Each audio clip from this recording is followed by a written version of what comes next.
खासतौर पर आपके फोन, तेजी से बढ़ रहे स्मार्टफोन मार्केट में आज वर्ल्ड लीडर हैं।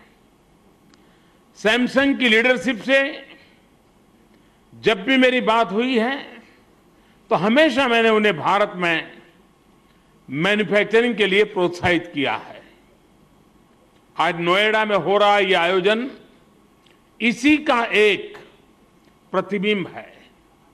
आज डिजिटल टेक्नोलॉजी सामान्य नागरिक के जीवन को सरल बनाने में अहम भूमिका निभा रही है।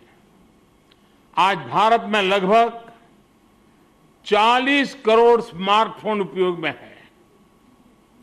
32 करोड़ लोग ब्रॉडबैंड इस्तेमाल कर रहे हैं।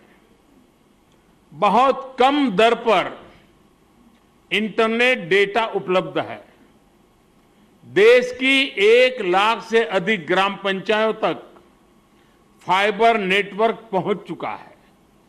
ये सारी बातें देश में हो रही डिजिटल क्रांति का संकेत है। साथियों, सस्ते मोबाइल फोन, तेज इंटरनेट, सस्ते डेटा के चलते आज फास्ट और ट्रांसपेरेंट सर्विस डिलीवरी सुनिश्चित हुई है। बिजली पानी का बिल भरना हो, स्कूल कॉलेज में एडमिशन लेना हो, प्रोविडेंट फंड हो या पेंशन, लगभग हर सुविधा ऑनलाइन मिल रही है। देश भर में फैले लगभग 3 लाख कॉमन सर्विस सेंटर गांव वालों की सेवा में काम कर रहे हैं। तो शहरों में फ्री वाईफाई हॉटस्पॉट गरीब मध्यम वर्गीय युवाओं की आकांक्षाओं को नई उड़ान दे रहे हैं। इतना ही नहीं, GEM यानी गवर्नमेंट ई मार्केट के जरिए सरकार अब सीधे प्रोड्यूसर से सामान की खरीदी कर रही है। इससे मीडियम और स्मॉल एंटरप्रेन्योर्स को भी लाभ हुआ है, तो सरकारी खरीदारी में ट्रांसपेरेंसी भी बढ़ी है। साथियों, आज डिजिटल ट्रांजैक्शन निरंतर बढ़ रहा है। भीम ऐप और रुपे कार्ड से ट्रांजैक्शन बहुत ही आसान हुआ है। जून महीने में, मैं सिर्फ अभी जून महीने की बात कर रहा हूं, जून महीने में ही लगभग 41,000 करोड़ का लेन देन भीम ऐप से हुआ है। 41,000 करोड़ रुपयों का। आज भीम और रुपे को लेकर देश ही नहीं, दुनिया भर में उत्सुकता है। कुछ दिन पहले सिंगापुर में भी इन 2 सुविधाओं को लॉन्च करने का अवसर मुझे मिला। ऐसे में आज हो रहा ये आयोजन भारत के नागरिकों के एम्पावरमेंट में योगदान तो देगा ही, मेक इन इंडिया की मुहिम को भी ये गति देगा।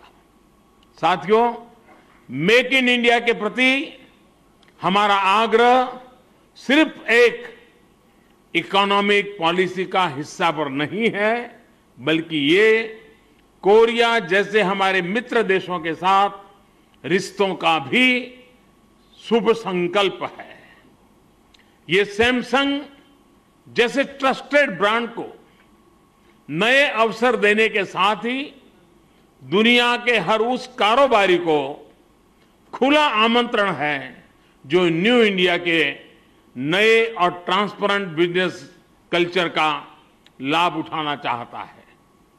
भारत की बढ़ती हुई अर्थव्यवस्था और बढ़ता हुआ न्यू मिडिल क्लास निवेश की असीम संभावनाओं से भरा हुआ है।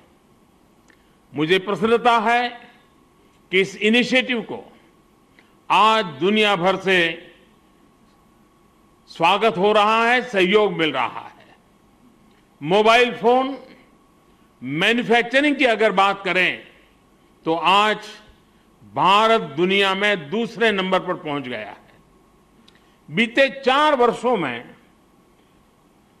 फैक्ट्रियों की संख्या, मोबाइल फोन बनाने वाली फैक्ट्रियों की संख्या 2 से बढ़कर के 120 हो गई है। और खुशी की बात है कि जिसमें से 50 से अधिक तो सिर्फ और सिर्फ यहां नोएडा में है।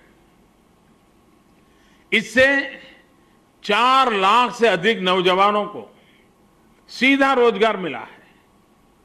रोजगार निर्माण में भी सैमसंग की अग्रणी भूमिका रही है।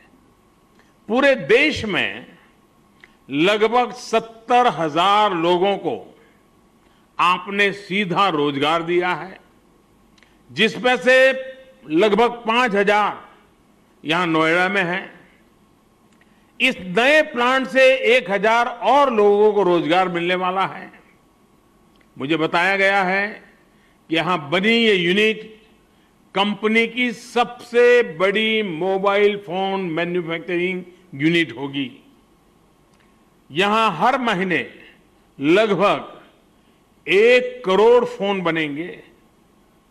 महत्वपूर्ण ये भी है कि यहां जो भी प्रोडक्शन होगा उसका 30% एक्सपोर्ट होगा, दुनिया के अलग अलग देशों में जाएगा। निश्चित तौर पर इससे ग्लोबल मार्केट में आपकी स्थिति और मजबूत होगी।